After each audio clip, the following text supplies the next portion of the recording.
तब के संवाद बड़े ज्ञानवर्धक होते थे और हम लोग पढ़ते थे, यूं ही नहीं बोलते थे किसी चीज़ को, और जो भी बोलते थे उसकी पुष्टि भी कहते थे, सटीक कहते थे, या ग्रंथों का सहारा लेते तो दूसरे ग्रंथों का सहारा लेते थे। क्यों रामचरितमानस के द्वारा ही नहीं सब कुछ था, रामचरितमानस तो हमारा आधार था, लेकिन उनके अलावा अन्य ग्रंथों में इस संदर्भ में क्या कहा गया है, क्या बताया गया है, तो ये आवश्यक हो गया था कि उनको पढ़ें और उसको हम समाज को दें कि इस संदर्भ में ये कहा गया है, इस संदर्भ ये बताया गया। बहुत सी चीज़ें ऐसी आ जाती हैं। दूसरी बात ये थी कि अगर उसके अंदर व्यक्ति शिक्षित न हो, पढ़ा लिखा न हो, तो बहुत से ऐसे शब्द आते थे जिन शब्दों पर थोड़ा अटकाव आता था कि कैसे इसको उत्तर दिया जाए। तो बहुत शब्द जब ऐसे आ जाते थे तो अब जो शिक्षित व्यक्ति जब ज़्यादा होता है, ज़्यादा पढ़ा लिखा होता है, उसको ज्ञान होता है, शब्दों का अर्थ का ज्ञान होता है, तो स्वाभाविक उन शब्दों का अर्थ को बदलता था और बताता था कि इसका अर्थ ऐसा नहीं करके ऐसा कर दिया। एक दो बार ऐसा चांस भी आया कि शब्द का चूंकि अर्थ तो बदल ही जाता है, तो जब शब्द के एक एक अनेकों अर्थ होते हैं, तो हम जिस शब्द को बोल रहे हैं, आपने उसको सुना, आपने उसको दूसरे अर्थ में कर दिया, लेकिन अब उसको हम ये नहीं कह सकते कि इसका अर्थ ये नहीं होता है। ये तो निश्चित है भाई। कोई शब्द ऐसा है जैसे धौरी शब्द है, मान लीजिए धौरी माने इलायची होता है, धौरी गाय भी होती है, धौरी गाय कहलाती थी। भगवान कृष्ण कहते थे कजरी धौरी तेरी बुलावत। अब हम कह दो उसका अर्थ तो ये गाय हुआ है, ये तो धौरी गाय नाम है, इसका ये शब्द ये है। तो इस प्रकार के बहुत से ऐसे शब्द आ जाते थे, इसको बड़ा देखना पड़ता था। नमस्कार, आप हैं ख्याति प्राप्त पूर्व लक्ष्मण अभिनेता पंडित रमाकांत द्विवेदी।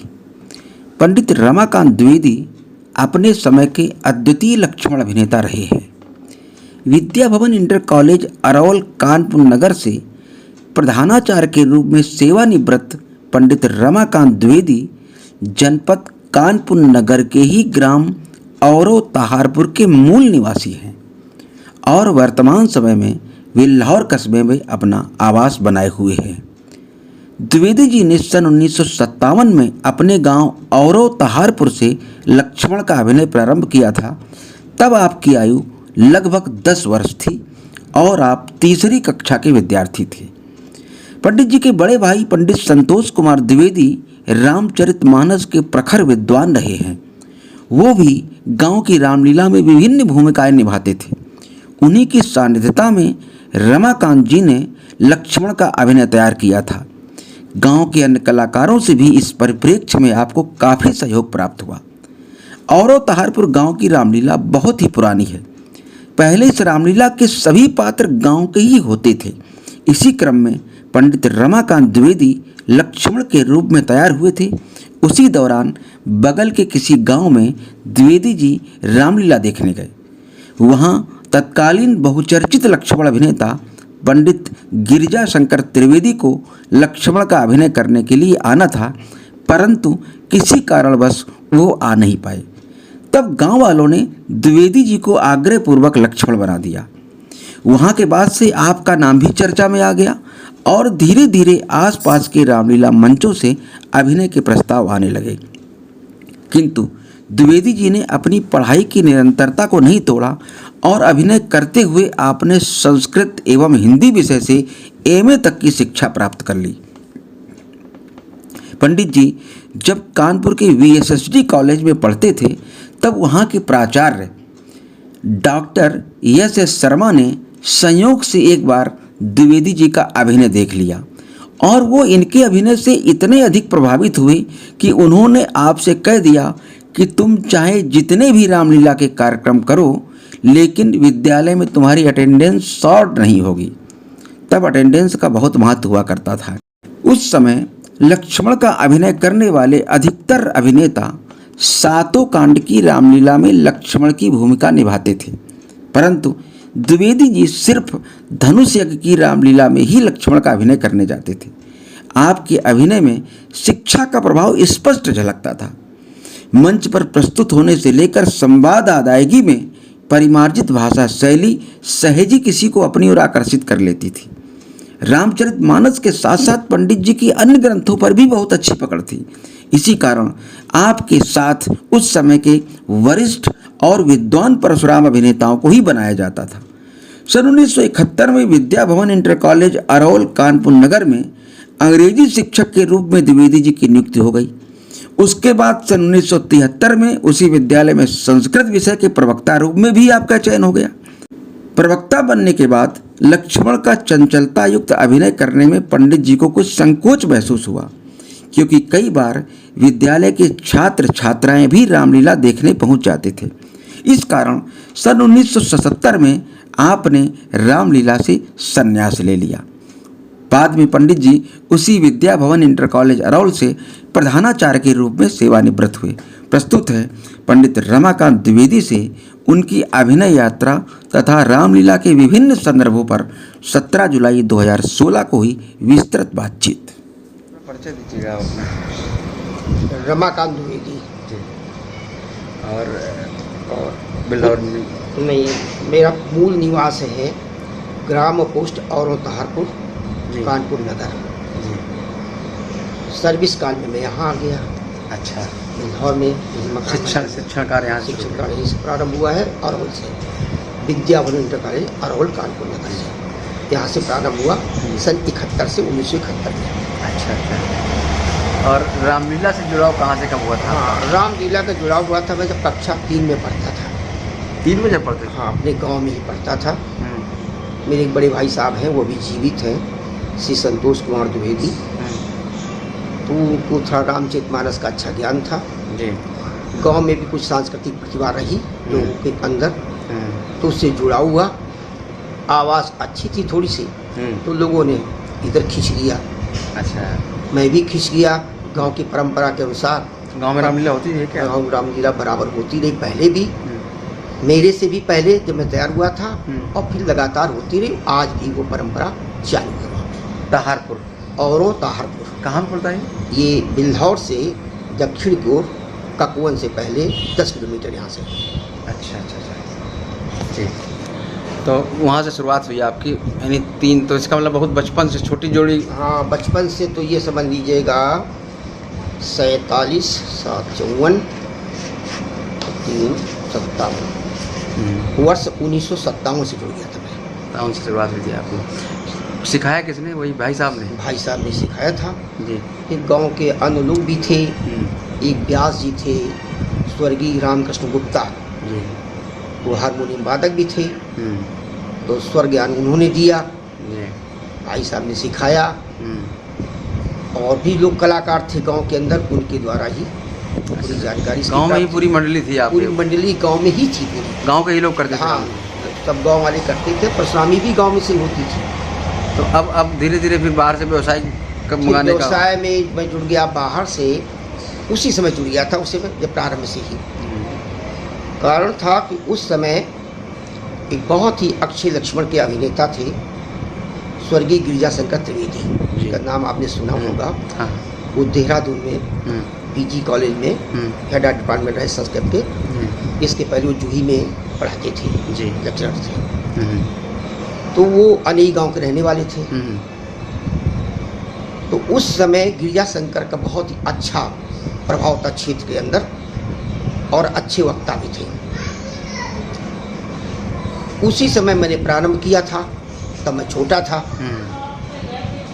तो एक बार ऐसा समय आया कि एकाएक गिरिजाशंकर का नहीं आना हुआ, तो मुझे दूसरे परशुराम के साथ, हम तो देखने हुए गए थे, लेकिन दूसरे साथ में मौका मुझे मिल गया। तो जो हमारा भय थोड़ा था वो ऑटोमेटिक कम हो गया वहीं से, और फिर मैं आगे बढ़ सका। एक ये क्रम बना हुआ है। अच्छा, राम कौन बनता था आपके साथ? जोड़ी में तैयार हुआ था? हाँ, राम मेरे साथ में विशेषकर बनते थे स्वर्गीय राधा मोहन त्रिपाठी, ये डुड़वा के निवासी थे। कहाँ के? डुड़वा पड़ता, हाँ, यहाँ के निवासी थे। ये मेरे साथ राम का अभिनय करते थे जी।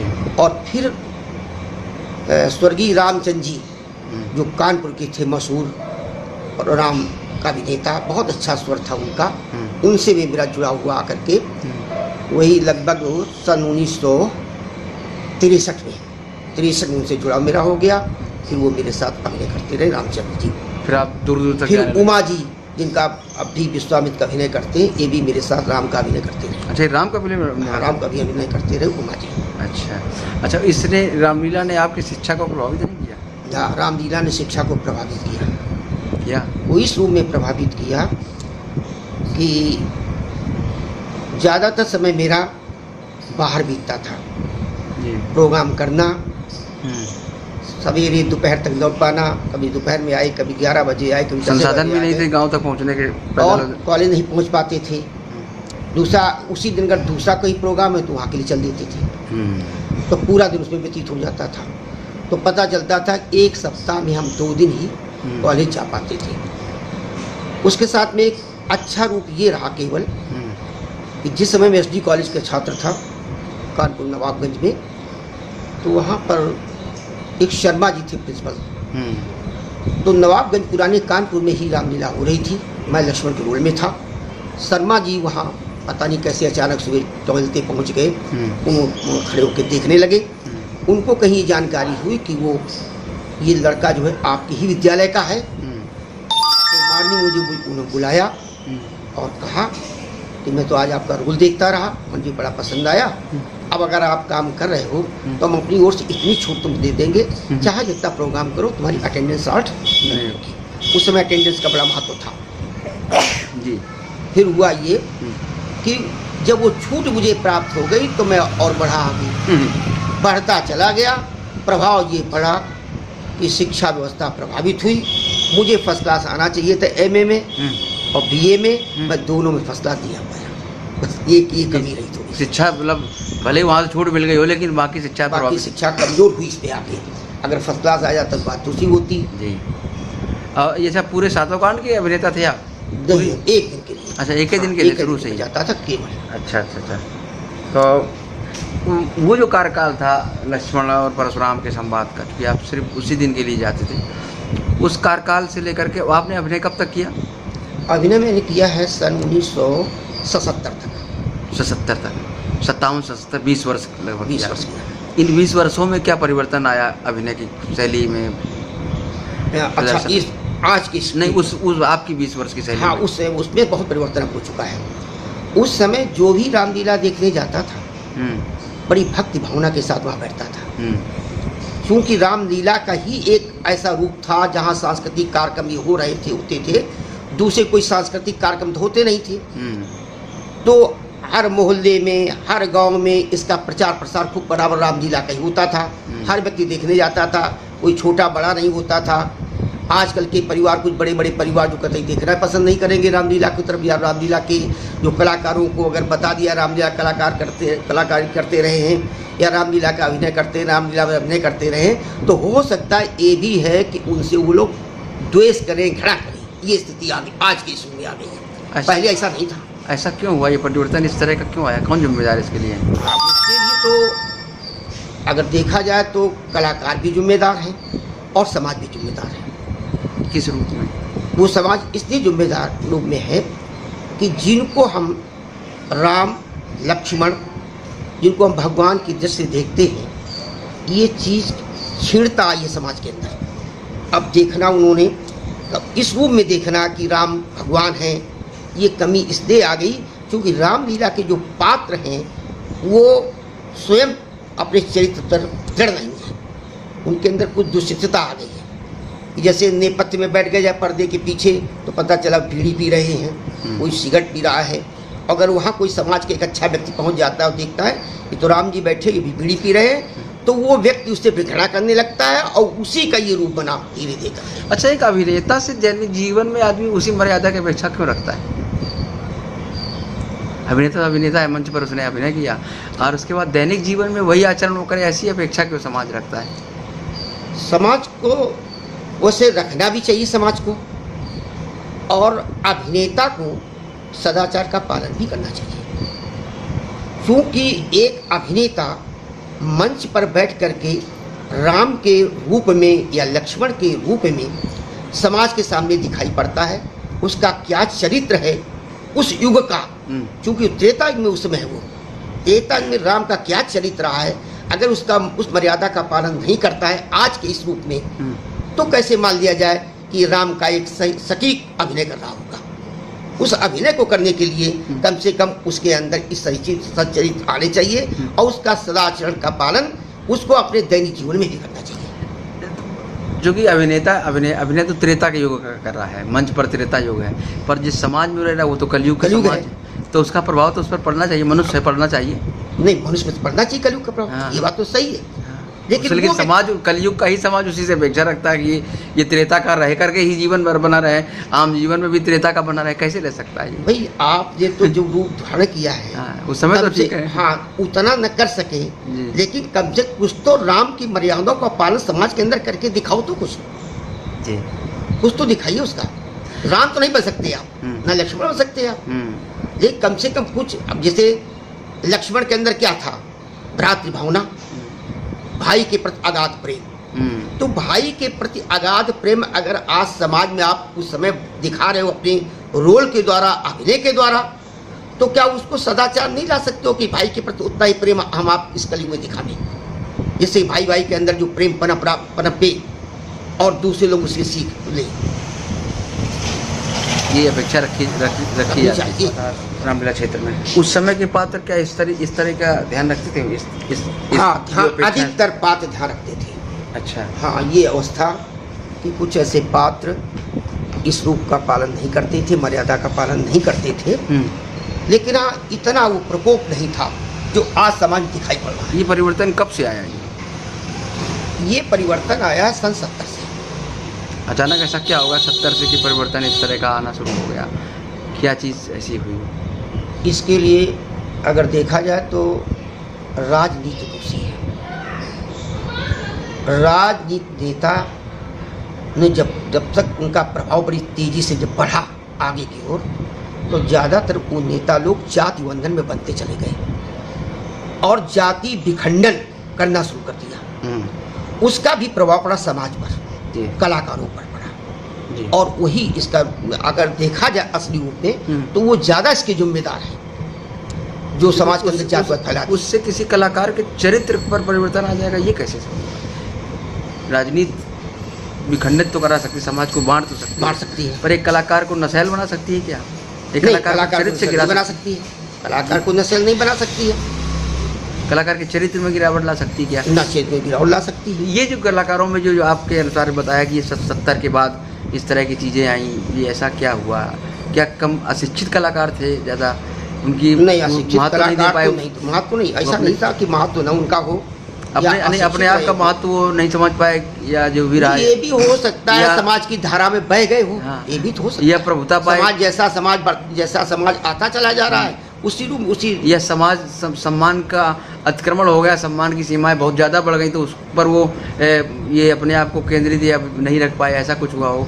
तो रामलीला उस समय 70 का दशक जो रहा है, उस समय रामलीलाओं का बहुत ज़बरदस्त क्रेज एकदम से प्रसारित हुआ, रामलीला विस्तार पाई थी, और कलाकारों का भी सम्मान बढ़ा। तो ज़्यादा सम्मान ने कहीं उनको डिगा दिया हो, उम्मद प्रभुता पाए, कायमत नहीं कि ये सिद्धांत का हो सकता है कि नहीं कलाकारों साथ में इस प्रकार की स्थिति पैदा हुई हो जी। तो ये चीज़ें आई हो धीरे धीरे विकसित हो गई उनके अंदर। 70 के बाद बंद क्यों किया आपने? हाँ, 70 बाद इसलिए बंद कर दिया कि वर्ष 73 में मैं उसी कॉलेज में लेक्चरर पद पे पहुंच गया, मैं प्रमोशन हो गया। अच्छा। तो उस समय गांव-गांव में रामलीलाएं होती थी, बच्चे भी दूर दूर से पढ़ने आते थे, लड़के लड़कियां भी आते थे। तो जब मैं अपने क्षेत्र में, अरौल क्षेत्र में जब गांव में जाता था, किन्हीं गांव में, तो ज़्यादातर दूर दूर से बच्चे और लड़कियां सब चले आते देखने के लिए। अब तो लोग उसे भी नहीं जाते इस बीच में ज़्यादा देखने के लिए। तो लक्ष्मण का रोल थोड़ा सा तो चंचलता भरा हुआ है ही, और अध्यापक के अंदर गंभीरता। अब लेक्चरर जैसा पद, उसमें होनी चाहिए गंभीरता, और रात में हम जब मंच पे बैठे तो हमारे अंदर चंचलता। तो वो जो हमारे अंदर भावना एक पैदा हुई कि अब हम जो उछल कूद रहे हैं, जो अपना कार्य कर रहे हैं, एक लेक्चरर के लिए भी हम कुछ हमको नहीं दिखाई पड़ा इन बच्चों के सामने, बालक बालिकाओं के सामने। इसलिए सोचा कि इसको बंद कर दिया जाए यहाँ से। अच्छा, ऐसा भाव आया। जबकि उस समय मेरी अगर देखा जाए तो एक तरुणावस्था थी, उसकी रोल की। और ये बात सत्य है कि सन 70 के बाद में बड़ी तेजी के साथ में क्रेज बढ़ा इसका रामलीला का, बहुत तेजी के साथ विकसित हुआ जी। और मैं भी अगर रोल करता रहता तो उस समय ज़्यादा अच्छा रहता मेरे लिए, लेकिन मैंने तुरंत एकाएक अपने को विराम दिया, मैंने वही छोड़ दिया, बंद कर दिया उसके बाद। अच्छा, तब के रामलीला के मंचन में क्या परिवर्तन आया, प्रदर्शन में क्या परिवर्तन आया? पहले के मंचन के जिस तरह की संवाद शैली आप अचानक हो गई कि ऐसे ही संवाद पहले भी होते थे? नहीं, उखाड़ पछाड़ एक दूसरे को, उखाड़ पछाड़ तो नहीं होती थी जी। तब के संवाद बड़े ज्ञानवर्धक होते थे और हम लोग पढ़ते थे जी। यूं ही नहीं बोलते थे किसी चीज़ को, और जो भी बोलते थे उसकी पुष्टि भी कहते थे, सटीक कहते थे जी। या ग्रंथों का सहारा लेते तो दूसरे ग्रंथों का सहारा लेते थे। तो रामचरितमानस के द्वारा ही नहीं सब कुछ था, रामचरितमानस तो हमारा आधार था, लेकिन उनके अलावा अन्य ग्रंथों में इस संदर्भ में क्या कहा गया है, क्या बताया गया है, तो ये आवश्यक हो गया था कि उनको पढ़ें और उसको हम समाज को दें कि इस संदर्भ में ये कहा गया है, इस संदर्भ ये बताया गया, बहुत सी चीज़ें ऐसी आ जाती हैं। दूसरी बात ये थी कि अगर उसके अंदर व्यक्ति शिक्षित न हो, पढ़ा लिखा न हो, तो बहुत से ऐसे शब्द आते थे जिन शब्दों पर थोड़ा अटकाव आता था कि कैसे इसको उत्तर दिया जाए। तो बहुत शब्द जब ऐसे आ जाते थे तो अब जो शिक्षित व्यक्ति जब ज़्यादा होता है, ज़्यादा पढ़ा लिखा होता है, उसको ज्ञान होता है, शब्दों का अर्थ का ज्ञान होता है, तो स्वाभाविक उन शब्दों का अर्थ को बदलता था और बताता था कि इसका अर्थ ऐसा नहीं करके ऐसा कर दिया। एक दो बार ऐसा चांस भी आया कि शब्द का चूंकि अर्थ तो बदल ही जाता है, तो जब शब्द के एक एक अनेकों अर्थ होते हैं, तो हम जिस शब्द को बोल रहे हैं आपने उसको सुना, आपने उसको दूसरे अर्थ में कर दिया, लेकिन अब उसको हम ये नहीं कह सकते कि इसका अर्थ ये नहीं होता है। ये तो निश्चित है भाई, कोई शब्द ऐसा है जैसे धौरी शब्द है, मान लीजिए धौरी माने इलायची होता है, धौरी गाय भी होती है, धौरी गाय कहलाती थी, भगवान कृष्ण कहते थे कजरी धौरी तेरी बुलावत। अब हम कह दो उसका अर्थ तो ये गाय हुआ है, ये तो धौरी गाय नाम है, इसका ये शब्द ये है। तो इस प्रकार के बहुत से ऐसे शब्द आ जाते थे, इसको बड़ा देखना पड़ता था अच्छा। कि कैसे किया जाए। अच्छा, तो शिक्षा का क्या माध्यम रहा आपका? संस्कृत से एमए किया था? हाँ, मैंने संस्कृत से एमए किया था। अच्छा। और मैं पहले संस्कृत का ही छात्र था। संस्कृत के अध्यापक रहे? हाँ, नहीं, संस्कृत का अध्यापक तो हाँ, वही मैं बताना चाहता हूँ कि शिक्षा व्यवस्था मेरी पहले संस्कृत पाठशाला से रही। माध्यमा का प्रथम खंड मैंने पास किया और फिर मैं 9th में भर्ती हो गया इंटर कॉलेज में। अच्छा। और फिर मैंने बजाय संस्कृत के फिर इस रूप में आया इधर इंटर कॉलेज, फिर बीए किया, एमए किया। इसमें क्या विषय रहे? विषय वही रहे आप? विषय मेरा संस्कृत रहा एमए में। अच्छा अच्छा। फिर मैंने हिंदी से एमए किया। तो हिंदी, हाँ, तो लेक्चर तो बना मैं संस्कृत का, लेकिन इसके पहले जो मेरा अपॉइंटमेंट हुआ था अंग्रेजी।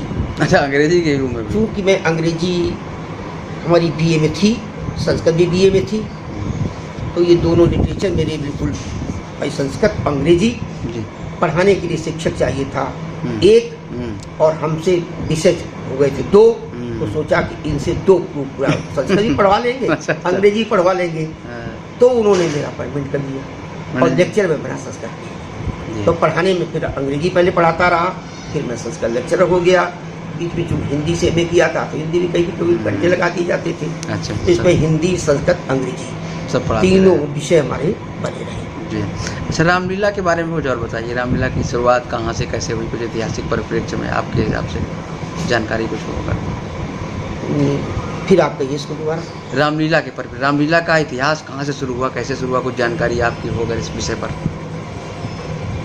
नहीं, जहाँ तक कोई आप पहले कहाँ से रहा होगा जी, तो मुझे नहीं मालूम, लेकिन जब कान पर पहुँचे तो ये जानकारी अवश्य हुई कि उस समय अपने देवनारायण पाठक थे, शिवली के परशुराम, और सुदत्त अग्निहोत्री, जो बहुत ही टाबुच पर मतलब देखा जाए तो उनको ही कहा जाता था कि ये परशुराम का युग चलाया, इन्होंने युग संचालक रहे। और थे भी ऐसे, जो मेरा रोल उनको अनेकों बार हुआ उनके साथ में, वो थे भी ऐसे ही कलाकार थे और प्रतिभावान कलाकार थे वो। अच्छा उनका व्यक्तित्व था, अच्छा शरीर भी था। उसके पहले रामलीला कहाँ से तेजी से चली ये तो मुझे जानकारी नहीं, चूँकि इसके पहले जो भी रहे होंगे उनको मालूम होगा, लेकिन मैंने यही देखा इन लोगों को देख करके कि भाई इसके पहले ही रामलीला शुरू से चली आ रही थी। ये लोग अच्छे अच्छे कलाकार अगर हुए हैं तो केवल ऐसे नहीं हुए होंगे, इनके पहले भी कुछ लोग कलाकार रहे होंगे। अच्छा, रामलीला का इतना प्रचार प्रसार कानपुर में जो हुआ, कानपुर 4-6 जनपदों में, इतना पूरे भारत में रामलीला नहीं होती थी, तो ये कारण क्या रहा इसका? अब इसका कारण तो हम स्पष्ट नहीं बता पाएंगे जी। ये अवश्य है कि कानपुर का घर तो रहा ही अपना कानपुर, और अच्छे से अच्छे कलाकार भी यहाँ रहे। हमारे बिल्हौर में भी थे ब्रह्मस्वरूप द्विवेदी जी, अभी वो हैं, जीवित हैं जी, जिसमें रह रहे हैं भी बाहर दूसरे प्रांत में। तो उन्होंने ही पुस्तक लिखी थी अपनी लक्ष्मण प्रसाद संवाद साहिब के जी हाँ उसके नाम से। तो उनकी किताब से हमने बहुत कुछ सीखा था। हाँ। जो उस समय की कविताएं थी जो कहते थे, उन्हीं की किताब का आश्रय लेकर के कहते थे। अच्छा, उस समय का कविताओं का संवाद होता था, गीतों का भी संवाद होता था, कविताओं का संवाद तो होता था, लेकिन तर्क ज्यादा होता था। तर्क अब निखाले सीधे सीधे तर्क होता है आपके अब वो तर्क तो नहीं होता है, अब कुतर्क होने लगा है।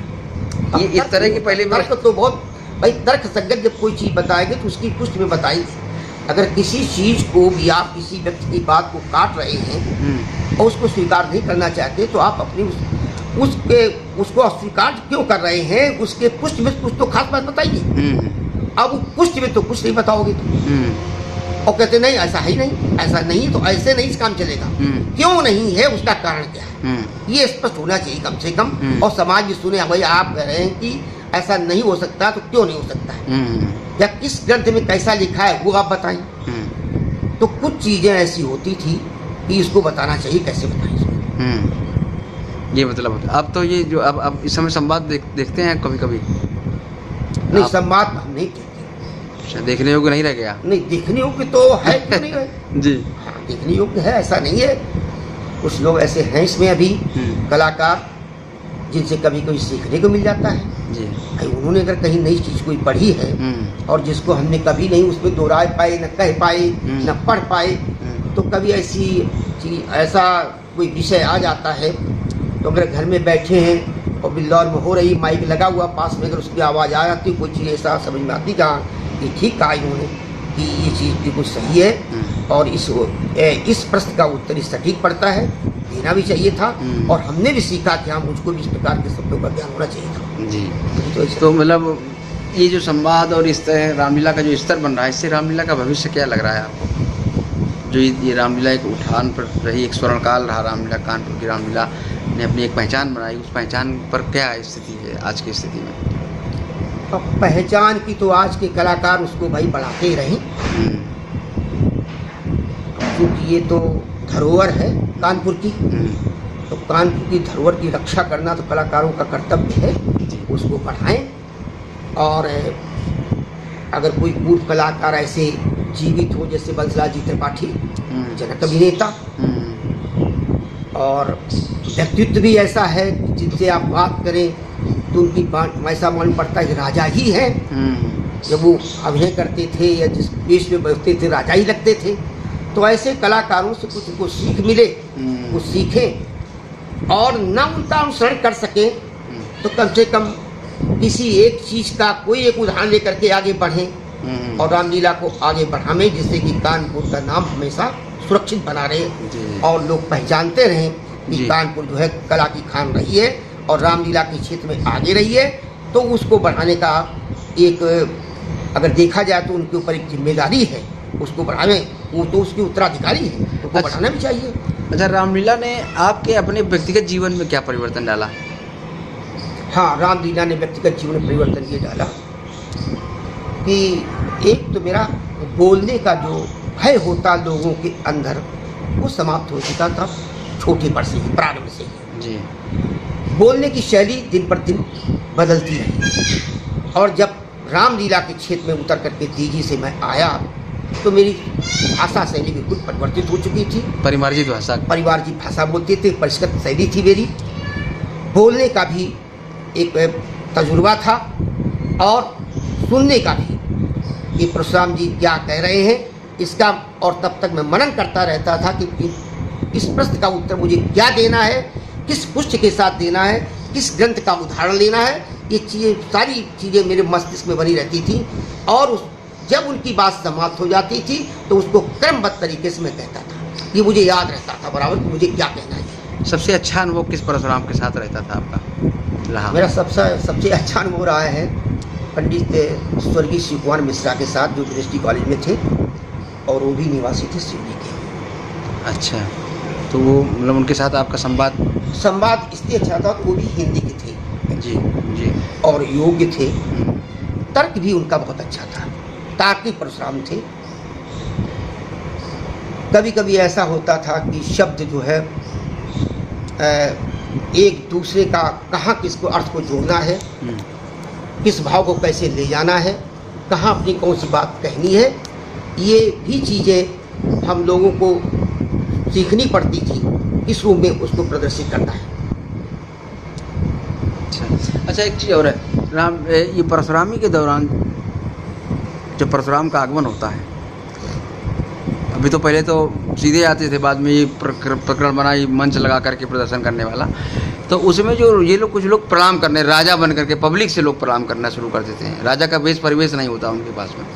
ये शुरुआत कहाँ से हुई, कोई जानकारी, कभी इस पर चिंतन मनन किया हुआ? नहीं, मैंने मनन नहीं किया। अच्छा, दूसरा एक व्यवहारिया का प्रसंग लगता है, परशुराम जी जबरदस्ती पब्लिक से 3-4 लोगों को खड़ा कर देते हैं।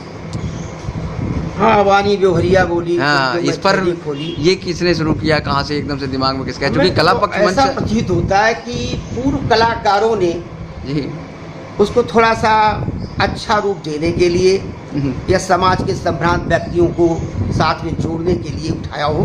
भाई किसी न किसी दिमाग में कला ऐसी बात नहीं थी। लक्ष्मण जी का ये कथन तो ये माने नहीं रखता कि किसी व्यवहारी को बुलाओ, वहाँ व्यवहारी वाली क्या हो उसको जोड़ के ऐसे उसको जोड़ करके अब किसकी उपज होगी, कौन सा व्यक्ति होगा वो, जिसने इस तरह के, भाई मंच पर कलाकार अलग है, आप त्रेता के मंच, हाँ त्रेता का वर्णन करना, जिस व्यक्ति ने ये शुरुआत की होगी वो व्यक्ति वास्तव में अगर देखा जाए तो बड़ा विवेकशील प्राणी रहा।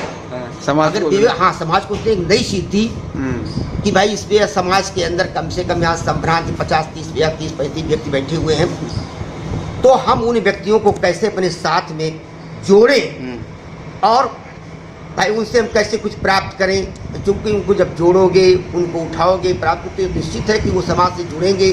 और जो व्यक्ति, अब किसी को व्यक्ति को धन की लिप्सा होती है, किसी रामलीला को लोग उनके जो संचालक होते हैं, तो इस प्रकार से हो सकता है कि इनके द्वारा कुछ ये सहयोग मिले, कहीं दूसरी के रामलीला हो, ये लोग वहाँ देखने पहुँचे तो इनको हम फिर बुलावें कि देखो ये इस तरह से जुड़ने इस प्रकार से जोड़ने का ये सिस्टम रखा होगा। और अच्छा रहा, ये रखा अगर ठीक है, आज भी उसका जो परिपालन हो रहा है वो भी ठीक है। तो उन लोगों को थोड़ा सी मिलता है कि भाई चलो हमारा यहाँ सम्मान मिला, हमको बुलाया गया और प्रशांत जी ने मुझे पहचाना। तो ये कुछ चीज़ें होती हैं। लक्ष्मण के रोल में जो बोलने की शैली थी, उससे मुझे शिक्षण काल में भी बड़ा लाभ मिला। अच्छा, एक तो मेरा बोलने जैसा भय समाप्त हो चुका था, जहाँ जैसी क्लास हो, अपना विषय है, तो धारा प्रवाह बोलने की क्षमता बनी रही बराबर। और उसका लाभ मुझे फिर रामलीला के मंच को छोड़ करके जब राजनीतिक मंच भी 1-2 बार प्राप्त हुए, जैसे किसी रूम में दल के साथ में। अच्छा, वो शिक्षक भी? हाँ, तो जैसे मान लीजिएगा कांग्रेस में रहा। अच्छा, अपने ब्लॉक कांग्रेस कमेटी का कौन का महामंत्री भी रहा। अच्छा, तो उस समय जब मैं भाषण भी देता था तो उसकी छाप दिखाई पड़ती है बराबर, और आज उसकी छाप है कुछ न कुछ जी है, दिखाई पड़ रही है, वो मतलब मालूम पड़ता है कि वो छाप अभी समाप्त नहीं हुई है, कहीं न कहीं आ जाए। तभी अब तो उम्र ज़्यादा हो गई है, तो कुछ बहुत चीज़ें फिसल जाती हैं, नहीं समझ में आती हैं, भूल जाते हैं, स्मरण शक्ति कमजोर पड़ जाती है। लेकिन ये ज़रूर है उससे सीखा। अच्छा, सबसे अच्छा लक्ष्मण अभिनेता कौन आपकी दृष्टि में आदर्श रहा, जिसका अभिनय आपको पसंद आता हो? उस अभिनय तो मुझे पसंद अगर आया है और मैं जो देखा भी है वो केवल देखा था गिरिजा शंकर त्रिवेदी का ही। अच्छा, और किसी अन्य का लक्ष्मण का अभिनय मैंने नहीं देखा है। क्या खास थी उनकी बात? हाँ, उनके ये था कि स्वर तो उतना अच्छा नहीं था, गायकी तो नहीं थी, लेकिन बोलने की शैली और उनके चेहरे का व्यक्तित्व, हंसते हुए जवाब देना, मुस्कुराते हुए जवाब देना, एक उनके व्यक्तित्व का एक अलग पहचान थी। और भाषा शैली इतनी परिष्कृत थी, इतनी परिष्कृत परिमार्जित थी कि जब वो बोलते थे तो ऐसा प्रतीत होता था जैसे बिल्कुल फूल से झड़ रहे हैं, और क्रमबद्ध एकदम बोलते चले जाते थे। कहीं मतलब शब्दों में जरा सा भी ऐसा नहीं होता था कि कहीं फिसल जाए जवान कि ऐसा शब्द तो ये बोल गए, ये कुछ नहीं था, बड़ा अच्छे से बोलते रहते थे। तो उनसे मैंने सीख ली कि जब भी व्यक्ति बोले कम से कम, अगर आपको रोषपूर्ण अपना अभिनय करना है, कोई रोष दिखाना है, तो आपके माथे पर लकीरें खींच जानी चाहिए रोष की। अगर आपको मुस्कुराते हुए कोई जवाब देना है तो आपके चेहरे पर मुस्कुराहट आनी चाहिए, चेहरा बताए कि आप कैसे उत्तर देना चाहते हैं और कैसे उत्तर दे रहे हैं। ये चीज़ें मैंने उससे जरूर सीखी थी कि अगर रोष में मुझे कुछ कहना है तो हम रोष में ही उसी ढंग से बात करें। हम अपना रोष केवल शब्दों में ही नहीं, हाव भाव से, हम अपने हाव भाव और एक्शन में भी उसको लाने, और अधिकतर हमारी फिजिकल बॉडी में, शरीर में भी इस चीज आनी चाहिए कि हम किस जोश से बोल रहे हैं। अभिनय का पहला गुण तो यही, संवाद तो बाद में आता है, संवाद तो बाद में आता है। पहला तो तो पहले ही आप शुरुआत में इसकी संवाद करने से क्या बहुत सी बड़ी। अगर आप जनक के साथ में अगर आप अपना उस समय एक ऐसा दृश्य आता है कि जिसमें व्यक्ति बड़ी तेजी के साथ में अपने भाव प्रकट करता है, अपना गुस्सा उस पर निकालता है कि कैसे गलत शब्द कहते प्रयोग कर दिए उन्होंने कि पृथ्वी वीरों से खाली, तो पृथ्वी वीरों से खाली, ये कष्ट उनको हो गया सुन करके। तो स्वाभाविक उनका उत्तर तो देना ही चाहिए उस प्रकार से। तो अगर वो रोष है उनके अंदर तो रोष प्रकट भी दिखाई पड़े, उनकी फिजिकल बॉडी में भी कुछ चीज आवे।